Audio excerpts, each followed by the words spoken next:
जब रउरा करिले सैया फैसा। यामिनी सिंह और खेसारी लाल यादव। जी हाँ दोस्तों, यामिनी सिंह और खेसारी लाल यादव जी के साथ में एक और रील्स वीडियो बना दिया है। जी हाँ दोस्तों, यह रील्स वीडियो जैसे ही आया उसके बाद इंटरनेट का पड़ा पूरा गर्म हो चुका है।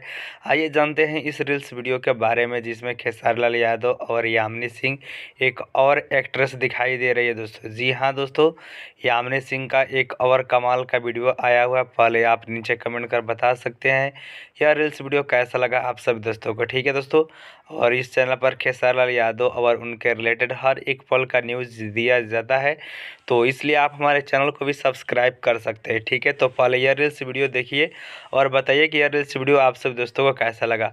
हम ऑडियो नहीं सुना सकते हैं क्योंकि ऑडियो सुनाएंगे तो कॉपीराइट आ जाएगा। ठीक है दोस्तों, तो आप जाकर खेसारी लाल यादव के ऑफिशियल इंस्टाग्राम अकाउंट पर जाकर इस रील्स वीडियो को देख सकते हैं। ठीक है दोस्तों, तो यह वीडियो यहीं पे